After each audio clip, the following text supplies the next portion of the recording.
Grace and peace be with you.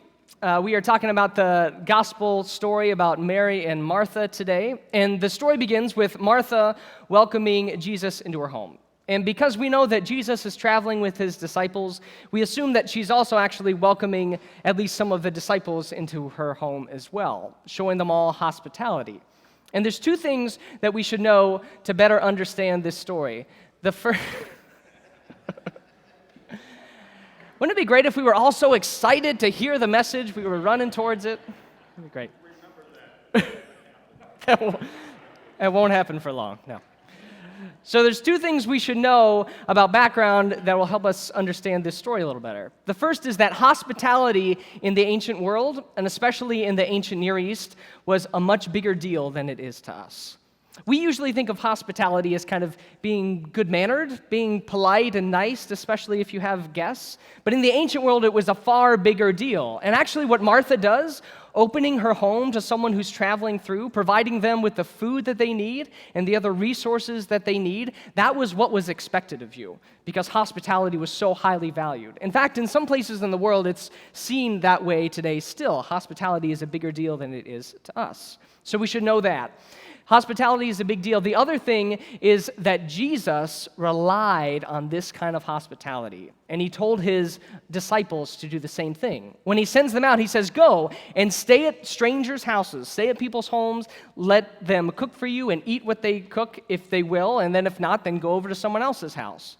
Jesus' ministry relied on the faithful work of people like Martha, opening up her home to them. It was important, good work. All right, so hospitality was important in the ancient world. Jesus relied on that hospitality. We should know that going forward. Actually, a few weeks ago, we heard that Jesus said, foxes have holes and the birds of the air have nests, right? But the Son of Man has no place to lay his head.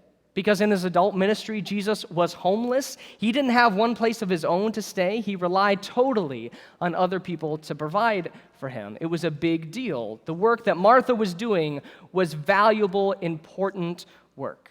But then Martha has a sister, Mary.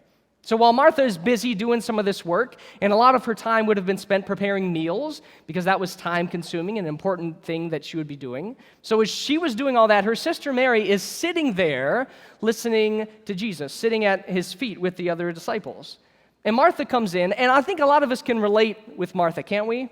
Right, that Martha's doing all this work, and so she comes in and says, Jesus, are you kidding me? Like, I've been slaving away all day here, because I've had to do all the work for myself, since my sister Mary won't help me. She's just been here, sitting here, being lazy, listening to you. Why don't you please tell her to come and join me so that we can get dinner ready, all right? But Jesus says, Martha, Martha, you're worried and distracted by all these things that you're doing. There is need of only one thing, and Mary has chosen the better part, which will not be taken away from her. I think a lot of us struggle with this passage because of that. We can relate to Martha, maybe. But I also struggle with this passage because it comes with a lot of baggage. There's a lot of ways that the church has unfortunately misused this passage in the past. For one thing, it has been used to justify limiting the roles of women in ministry and society.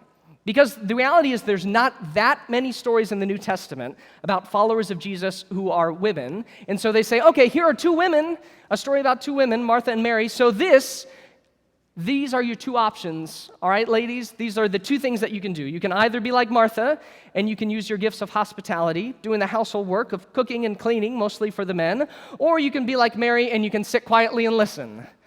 What do you guys think about that? No, I hope that would rub us the wrong way.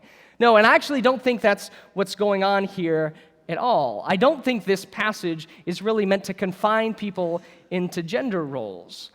Actually, if we look closely at this passage, it's doing the opposite. You see, because Mary is doing something that's outside of what was expected of her as a woman. It's not just sitting quietly and listening. You see, at this time, disciples of a rabbi, they had to be men. At least in an official sense, if you wanted to be a disciple of a rabbi like Jesus, you had to be a man. So as the disciples are sitting at Jesus' feet and listening to what he's teaching, Mary comes and sits next to them. That's a bold move. She's asserting her place. I belong here with the rest of you guys. I belong as one of the disciples. And guess what? Jesus affirms that. What does Jesus say to her?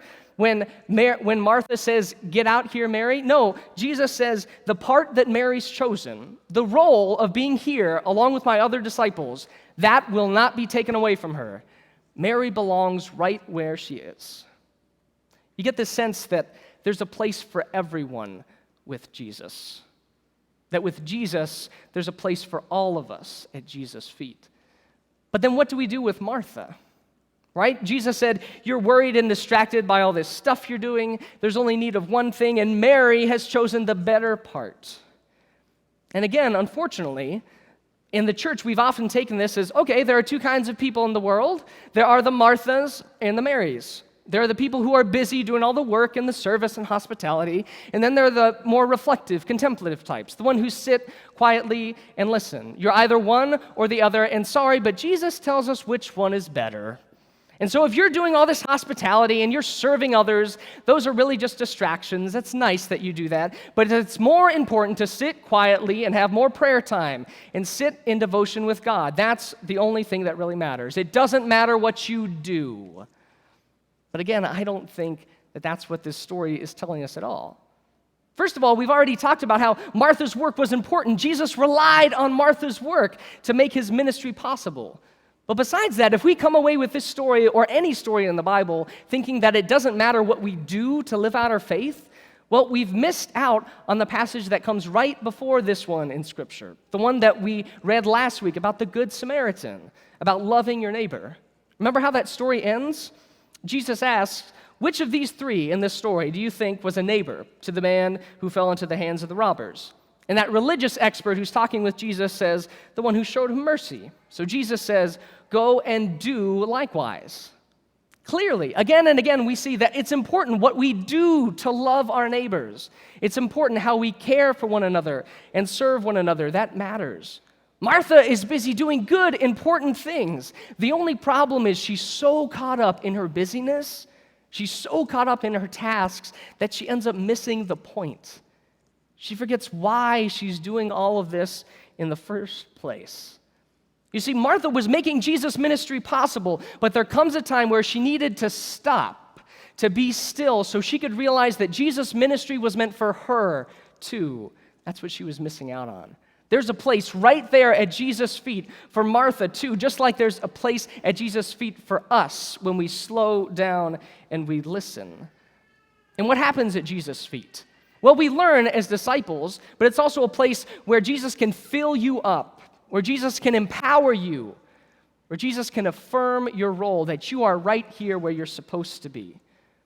See, when we forget why we're doing what we're doing, even if we started going into something very passionate about it, we really believed in it, if we forget the why and start to focus only on the how, that's when we start to get burnout. That's when we start to lash out at other people, just like Martha did. Start to feel resentful of someone else who isn't doing the same work or we don't think is working as hard as we are because we forget why we're doing this in the first place. So as Pastor Tim said, it's true. We don't need either to be Martha or Mary. It's not a choice between doing the work of service or sitting quietly and listening and reflecting. We need to have both in our lives. We're called to do both. Which is why I don't think that Jesus is really scolding Martha in this story. Sometimes we think that. I don't think that Jesus is telling her off. No, he's just inviting her to join him. He's saying, Martha, don't you get it? Don't miss out on this important thing that's happening right in front of you. You're so busy doing ministry, you have to slow down and realize that God can minister to you too. How much many of us need to hear that message in a busy society that we live in, with constantly full schedules. From the time that you're a toddler until the time you die, you can have a full schedule every night of the week.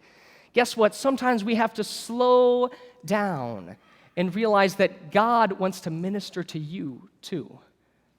And when we are sitting at the feet of Jesus, when God is ministering to us, we start to hear those words of affirmation. Because other places in life, you might hear, well, you're not good enough. You're not strong enough or smart enough. You don't have the right skills to really do something of value in the world. But we hear from the time that we're first baptized, many of us as babies, that you are already loved and valued by God.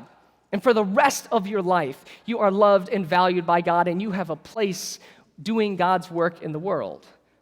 So we make room to hear those words of affirmation. And we also need to make room for God to fill us up. It's different for each of us, those things that give us life, the things that give us energy. But whatever it is you need to do to feel rejuvenated and refreshed, do it. Take the time to do it. It's not selfish. And I've noticed this in the church, and I'm sure it's true in the nonprofit world in general. It's often those people who are really good at caring for others that neglect caring for themselves. Right? They think, why would I waste my time on myself? But here's the reality. We are all better able, better equipped to love God and to love one another when we attend to those things that are life-giving to us. When we give ourselves the time to sit at Jesus' feet to be filled up and rejuvenated. So we make room to hear those words of affirmation. We make room to be filled back up by God. And then we also make room at Jesus' feet to listen.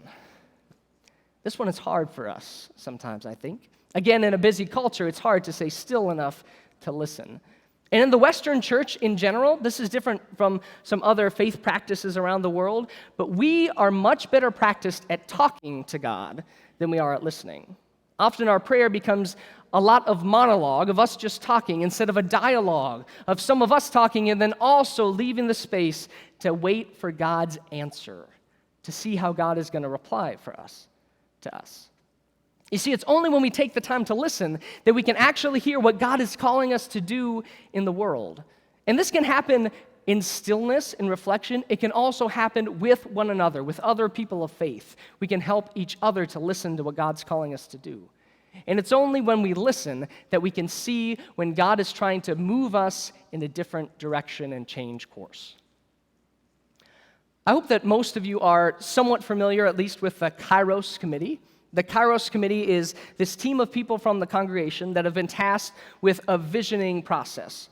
And I have found that in talking with other pastors, most of the churches that I know either have recently gone through one of these kind of visioning processes or are going through one right now because people have realized it's an important thing to do. And it's good. It fits perfectly with our gospel lesson today.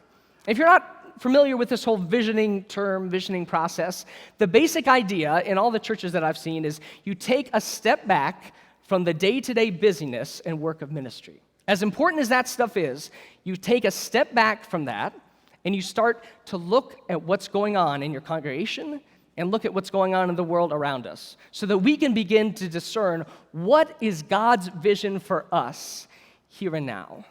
Because God's vision for us here and now may very well be different than what God's vision for this congregation was in the past and what God's vision for us will be in the future. And we know that times are always changing, right? That's a constant reality. This isn't anything new. But right now, there's a big shift in our cultural landscape in how people view religion and church. There's a big shift. The landscape and the needs of our community are very different than they were 50 years ago and 20 years ago and 10 years ago. And you can bet they're going to be different 10, 20, and 50 years from now. So really, we should always be making time to sit and reflect, to try and ask that question, what is God calling us to do right here and now? And part of what God's calling us to do right here and now, by the way, is plan for the future too, knowing that that'll change. Do the best we can to plan for the future. But what is God calling us to do here and now? But it's not enough just to ask the question if we don't listen for the answer. You hear me? It's not enough just to ask the question if we don't take intentional time and put resources into listening for the answer too. Which means that this isn't just the job of a committee of people, of the Kairos team. This should be a job of all of us in whatever ministry we're doing every year. We should be asking that question. What does the landscape look around us? What does it look like? And what is God calling us to do right now? Because it may be different than what God was calling us to do in that ministry last year. And it may be different next year. What is God calling us to do here and now? And also, what would that look like if instead of just doing that in the church, we did it in our individual lives as well? Right? Have you taken a time recently, an intentional time to reflect and say, all right, God, what are you doing with me right now? Because again, it may be different than what God was calling you to do a few years ago. God, what are you calling me to do right now? And by the way, this is why I think being a part of a small group in a faith community is so important. It's so valuable. Whether it's a Disciples on Deck group or a service group that you serve with the same people all the time, or if you're in part of Sunday school or doing a youth group activity, whatever it is, some kind of smaller context where we can actually listen to one another and share with one another, with all people of faith who are trying to discern God's will together. Because then we can all help each other see what's the answer to that question. What is God calling me, and what is God calling you to do right now? So my prayer for us this morning is that we would slow down, that we would take the time to sit at Jesus' feet and listen so that we can be the church and the people that God has called us to be. Amen.